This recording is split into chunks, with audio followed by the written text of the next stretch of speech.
Here is my fully restored 2019 Toto ct705.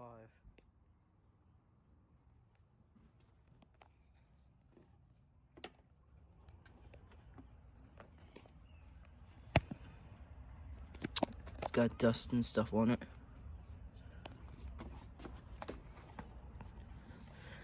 As you can see, bolt caps are on.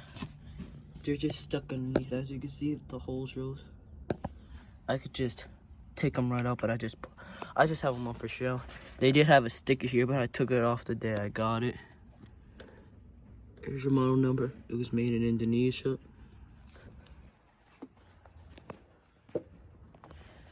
Here's the other side.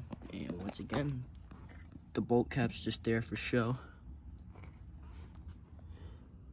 Here's the date, November 23rd of 2019. And surprisingly, it only has one siphon jet channel. I thought it would have a double, but it only has one siphon jet channel. As you see, there's not another one at the bottom.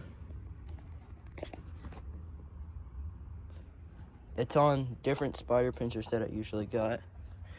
It's some Bemis Stay-Tight seats that I got for free along with 3 flush mates. It does got some scratches on it, and I did kind of damage it a little bit whenever I tighten the flushometer on it with the blue pliers I have, the metal part most of the time hits the back and it scratched the glaze. But I'm glad it's not cracked. I'd rather it have scratches, but those are permanent scratches. It's gonna be there until it probably gets destroyed. And I also did chip it right there. I'm still mad at myself, but it doesn't leak. It's really not noticeable, but it kind of is. It technically is, so. It's on the Zern AquaFlush 1.6 gallons. I did get a 3.5 gallon. I don't know if it's in there, but I'm honestly thinking my 1.6 diaphragm is in here, so let's give it a flush. And that tank has 40 psi in it. I'll show you after the flush.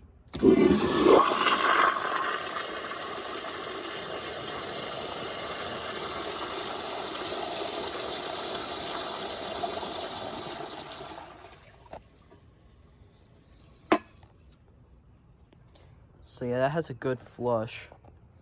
I will also cut the video and put it on the piston flushometer after. But I don't know how I'm gonna do it, but I'm gonna take this off real quick.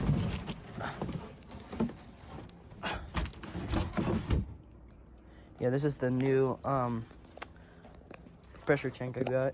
See, it has the sticker. My other one's there, but I'm planning on getting it fixed up and putting it next to it. So I'm gonna probably end up making this compatible for 2 toilets. Once I could probably have my Zern, and I'll have my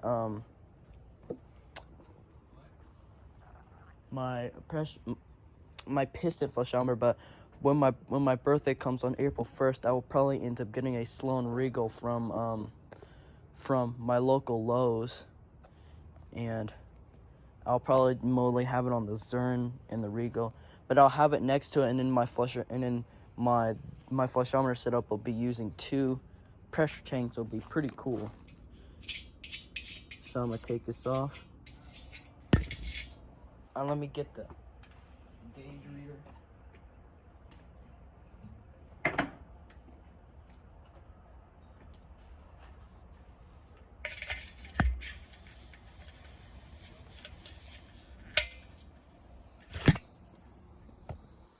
Using 40 psi right now.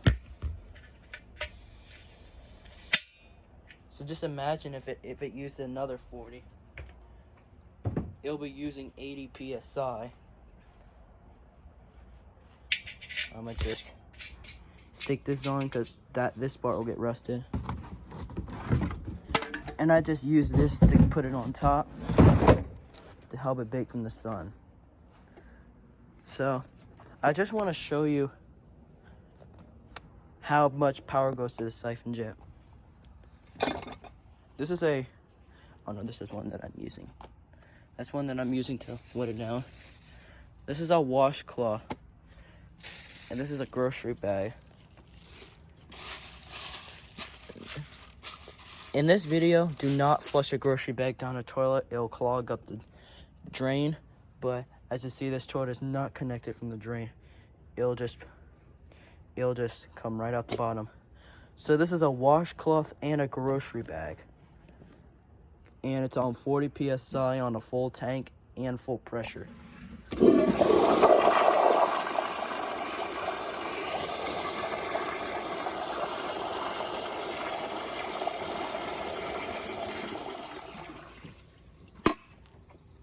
Took it like it was nothing. Now I'm gonna put it on the piston flushometer. Alright, now it's on the American Standard piston flushometer. As you see here. So this thing says 6 liters per flush to 1.6 gallons. And I highly doubt it. This thing does not use 1.6 gallons. I should say like 1.6 my ass. This thing right here uses about 1.0 gallons. Which this toilet was meant to, but it still performs really well on the piston flushometer, I'm not gonna lie. But the thing is with it, it's the bowl rinse. It does get it from the rim, but it just leaves it in the bowl. But if it was on that zern, it would probably do just fine. So I'll show you the flushing now. And if you guys remember, a lot of these make noises at the end. It doesn't seem to make it on the zern, but it makes it on the piston flushometer. So here's the flush on the piston flushometer now.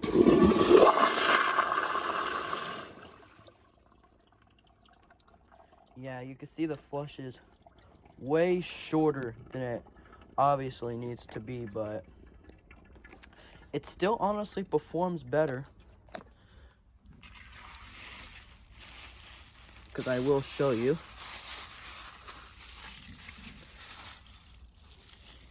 This is the grocery bag again.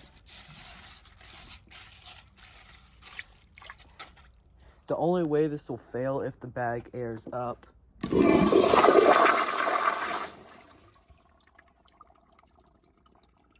But it still took it no hesitation too.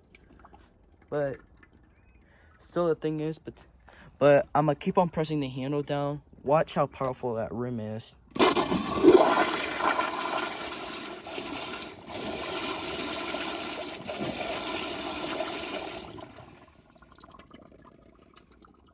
So yeah, the rim itself is pretty powerful.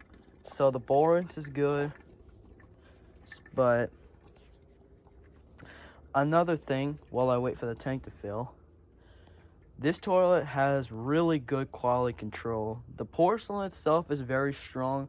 To break it, you'll need to probably do full force wax, either with a wrench or a hammer, because it's honestly pretty.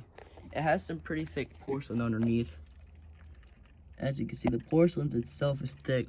It's got a pretty large trapway, and the trapway is 100% fully glazed, which means the trapway is as smooth as the outside of the toilet as well.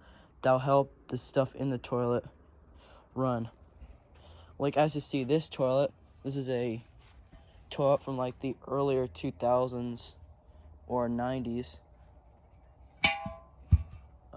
This is a Universal Rental Athens. Inside, the trapway is kind of rough. Kind of like it is underneath, but that's more rougher than that. So meaning the trapway is not glazed underneath.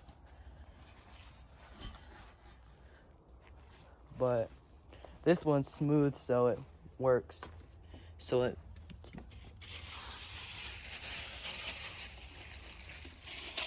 But I'm gonna also do it again.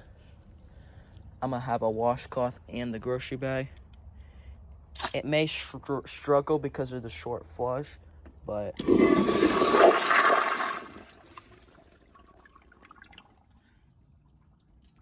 nope, it took it. So yeah, these are probably one of my favorite. These are probably like my all-time favorite. My all-time favorite flushometer, modern flushometer toilets. I'm more of a vintage toilet kind of guy.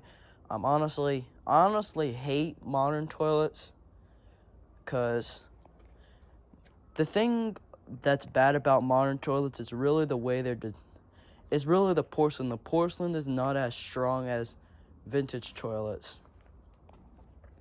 Because almost all of these toilets you can see in here are vintage. I can name a few of them that are modern. See, this one right here, that's from like 1990. Well, this one was 1995, but it's still technically modern. This was made in 2021, so that's totally modern. This one was made in 2005, so it's modern. But this one, that blue one over there, this one, and those two are vintage. And I have some back there. This one is 90s or 2000s. That one's technically modern. This one was made in 2006, modern. This worthless piece of garbage here is, don't remember, but it's totally modern.